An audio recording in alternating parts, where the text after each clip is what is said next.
Okay, तो हम लोग देखेंगे कंप्यूटर साइंस का ये टॉपिक है। ओके, तो कंप्यूटर्स में जो मेमोरी यूज होते हैं वो मेनली रूप से दो प्रकार के मेमोरीज यूज होते हैं। पहला मेमोरी को हम लोग बोलते हैं प्राइमरी मेमोरी, और दूसरे मेमोरी को हम लोग बोलते हैं सेकेंडरी मेमोरी, है ना। इसको सेकेंडरी मेमोरी के नाम से जानते हैं। चलिए हम लोग समझते हैं कि प्राइमरी मेमोरी क्या होता है और सेकेंडरी मेमोरी हमारा क्या होता है। ठीक है, तो प्राइमरी मेमोरी क्या होता है, तो हम जानते हैं कंप्यूटर्स का जो ब्रेन होता है, कंप्यूटर्स का ब्रेन को हम लोग क्या बोलते हैं, कंप्यूटर्स का ब्रेन को हम लोग सीपीयू, है ना, सीपीयू को हम लोग क्या बोलते हैं, कंप्यूटर्स का ब्रेन को बोलते हैं। यदि आपको समझ में नहीं आ रहा है कि सीपीयू का क्या मतलब होता है, तो सिंपल हम लोग बोल सकते हैं प्रोसेसर, है ना, प्रोसेसर को ही हम लोग सीपीयू बोलते हैं। तो ये प्रोसेसर क्या करता है, सीपीयू हमारा कंप्यूटर्स का ब्रेन है और ये प्रोसेसिंग का काम करता है। कोई भी हमारा इंस्ट्रक्शंस का प्रोसेस करना है या कोई भी टास्क का प्रोसेस करना है, वो टास्क का प्रोसेस कौन करता है, वो काम हमारा करता है सीपीयू। सीपीयू के द्वारा टास्क का प्रोसेस होता है, इसी को प्रोसेसर के नाम से भी दूसरे सेंस में हम लोग जानते हैं। तो जब भी कोई प्रोसेस या टास्क होता है तो वो क्या होता है कि जो हमारा कोई भी टास्क या प्रोसेस या इंस्ट्रक्शंस जो हमारा स्टोर्ड होता है वो कहाँ पर स्टोर्ड होता है, मेमोरी में स्टोर्ड होता है। तो मेमोरी में स्टोर्ड होता है वो परमानेंटली से हमारा परमानेंट रूप से किसी मेमोरी में स्टोर्ड होता है। तो वो हमारा किस मेमोरी में स्टोर्ड होता है, वो हमारा मेमोरी स्टोर में आता है सेकेंडरी मेमोरी। जो हमारा सेकेंडरी मेमोरी होता है, जिसको हम लोग दूसरे नाम से हम लोग जानते हैं हार्ड डिस्क के नाम से। किसके नाम से जानते हैं, हार्ड डिस्क के नाम से आते हैं। तो जितने भी हमारे टास्क होते हैं या इंस्ट्रक्शंस होते हैं जो परमानेंट रूप से कहाँ स्टोर होते हैं, हार्ड डिस्क में स्टोर होते हैं, सेकेंडरी मेमोरी में स्टोर होते हैं। ठीक है, तो सेकेंडरी मेमोरी से पहले हम उस चीज को फेच करते हैं, है ना, क्योंकि सेकेंडरी मेमोरी से हम इस चीज को फेच करते हैं। यदि कोई भी हमारा यहाँ पर इंस्ट्रक्शंस स्टोर है और हमें उसको एग्जीक्यूट कराना है या फिर हमें उसे प्रोसेस कराना है, तो इस मेमोरी को, है ना, इस मेमोरी इस टास्क को, है ना, इस टास्क को हम लोग क्या करते हैं, सेकेंडरी मेमोरी से सबसे पहले हम लोड करते हैं। कहाँ पर लोड करते हैं, प्राइमरी मेमोरी। इसको लिखते हैं प्राइमरी मेमोरी पीएम, है ना, यहाँ पर देश वाला पीएम नहीं है, प्राइमरी मेमोरी मेरे सेंस में।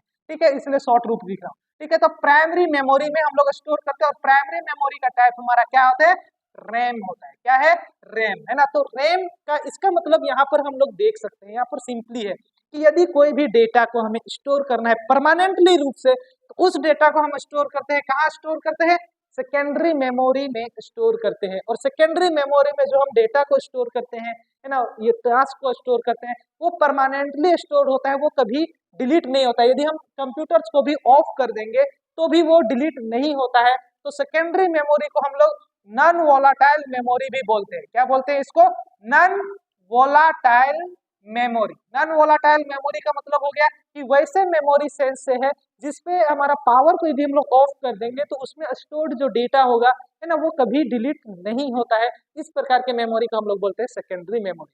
तो सेकेंडरी मेमोरी हमारा हार्ड डिस्क हो गया, है ना, नॉन वोलाटाइल मेमोरी हो गया।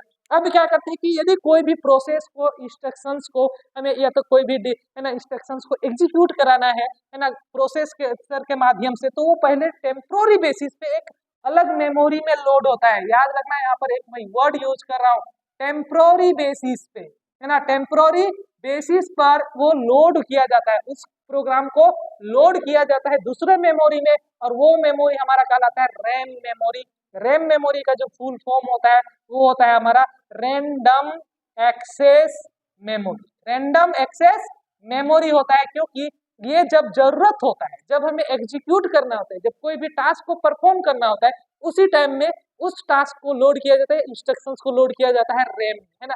तो रैम, हम रैंडम एक्सेस मेमोरी हमारा क्या होता है, टेम्पोररी बेसिस पे हमारा डेटा को स्टोर करेंगे। फिर डेटा का क्या होता है, एग्जीक्यूट किया जाता है, एग्जीक्यूशंस होता है किसके द्वारा, प्रोसेस के माध्यम से, और फिर इसको फ्री कर दिया जाता है, फिर इसको फ्री कर दिया जाता है। या फिर हम बोल सकते हैं कि यदि कभी भी, है ना, कोई भी डेटा को हम यहाँ पर लोड करते हैं और यदि पावर को हम लोग ऑफ कर देंगे, लैपटॉप को स्विच ऑफ कर देंगे, स्विच ऑफ करने के बाद ये जो डेटा है इरेज हो जाएगा। इरेज का मतलब होता है डिलीट हो जाएगा। क्या हो जाएगा, डिलीट हो जाएगा, है ना। इस प्रकार का मेमोरी को हम लोग बोलते हैं वोलाटाइल मेमोरी। क्या बोलते हैं, वोलाटाइल मेमोरी। तो हमारा जो रैम मेमोरी है वो हमारा वोलाटाइल मेमोरी है। वोलाटाइल मेमोरी कहने का मतलब है जब भी हम लोग पावर को ऑफ कर देंगे तो इसमें जितने भी डेटा होंगे, है ना, वो डेटा ऑटोमेटिकली इरेज हो जाएंगे, डिलीट कर दिया जाता है ना। तो हमारा प्राइमरी मेमोरी का और एक टाइप है जिसको हम लोग रोम भी बोलते हैं, क्योंकि रोम भी हमारा डायरेक्टली किससे जुड़ा होता है, सीपीयू से जुड़ा होता है। लेकिन रोम में एक अंतर है, डिफरेंस ये है कि रोम में क्या है ना, हम यहाँ पर देख सकते हैं कि जो रैम था उसमें हम दोनों ऑपरेशंस परफॉर्म होता है, डेटा को हम लोग लोड भी कर सकते हैं, डेटा को इरेज कर सकते हैं। कहने का मतलब सिंपली है रीड और राइट दोनों ऑपरेशंस परफॉर्म होते हैं, रीड और राइट दोनों ऑपरेशंस को परफॉर्म किया जा सकता है। रैम में रैंडम एक्सेस, यहाँ पर है रीड ओनली मेमोरी, इसका फुल फॉर्म होता है रीड ओनली मेमोरी। तो जो रोम होता है वो भी हमारा प्राइमरी मेमोरी का टाइप है, लेकिन इसका नाम से ही पता चल रहा है रीड ओनली मेमोरी। इसमें जो डेटा स्टोर्ड होगा केवल उस डेटा को हम लोग रीड कर सकते हैं, उसमें कोई राइट नहीं कर सकते हैं। तो जो स्पेशल प्रोग्राम्स होते हैं, बहुत स्पेशल प्रोग्राम होते हैं या जिसमें हमें मॉडिफिकेशंस का जरूरत नहीं होता है, वैसे प्रोग्राम्स को रोम मेमोरी में स्टोर किया जाता है। और रोम मेमोरी में यदि हम कोई भी एक डेटा को एक बार हम स्टोर कर दे तो वो कभी डिलीट नहीं होता है, वो परमानेंटली इस रोम मेमोरी में रहता है। और जब भी जरूरत पड़ता है केवल हम इसको रीड कर सकते हैं। क्या कर सकते हैं? रीड कर सकते हैं, उसको हम लोग कभी मॉडिफाई नहीं कर सकते हैं। तो हमारा रैम और रोम दोनों ही हमारा प्राइमरी मेमोरी कहलाता है। और सेकेंडरी मेमोरी हमारा जो है वो हार्ड डिस्क हो सकता है, पेन ड्राइव हो सकता है, सीडी हो सकता है, डीवीडी हो सकता है, फ्लैश ड्राइव हो सकता है। ये सारे डिवाइस हमारे किस में आ जाएंगे? सेकेंडरी मेमोरी में आ जाएंगे, है ना। तो ये हमारे सेकेंडरी मेमोरी में आ जाएंगे। तो हमारे प्राइमरी मेमोरी जो होता है वो हमारा वोलाटाइल मेमोरी होता है, रैम जो है हमारा वोलाटाइल मेमोरी होता है। और हमारा जो सेकेंडरी मेमोरी होता है वो हमारा नॉन वोलाटाइल मेमोरी होता है। प्राइमरी मेमोरी में जरूरत के बेसिस पे ही हम डेटा को लोड करते हैं या इंस्ट्रक्शंस को लोड करते हैं जब उसको एग्जीक्यूट कराना हो, है ना। पर सेकेंडरी मेमोरी में परमानेंट बेसिस पे हम बोल सकते हैं कि परमानेंट बेसिस पे यदि कोई डेटा को स्टोर करना है तो उसको हम लोग लंबे समय तक, है ना, सेकेंडरी मेमोरी में स्टोर करके रख सकते हैं। जो रैम का साइज होता है, साइज का यदि हम लोग बात करें तो रैम का जो साइज का बात है वो काफी कम होता है। कभी लैपटॉप पे सुने होंगे 2 GB, 4 GB, 8 GB, 16 GB, है ना। इसके बाद 32 का पावर में होता है ये 64 GB। तो ये सारे रैम के साइज होते हैं, बहुत कम होते हैं। जबकि हार्ड डिस्क का जो साइज होता है काफी बड़ा होता है, और हार्ड डिस्क का साइज 1 TB, है ना, ऐसे में आता है 1 TB, 2 TB, है ना, GB, है ना। इस तरह बहुत सारे हार्ड मतलब ज्यादा बड़ा रेंज या बड़ा स्टोरेज में आता है, ठीक है। इसी तरह तो ये था कॉमन डिफरेंस हमारा रैम और प्राइमरी मेमोरी और सेकेंडरी मेमोरी के बीच में है ना। तो फिर हम लोग इस तरह और टॉपिक्स को नेक्स्ट वीडियोज में देखते रहेंगे। आप लोग चैनल को फॉलो करें, चैनल के साथ में रेगुलर जुड़े रहें। धन्यवाद।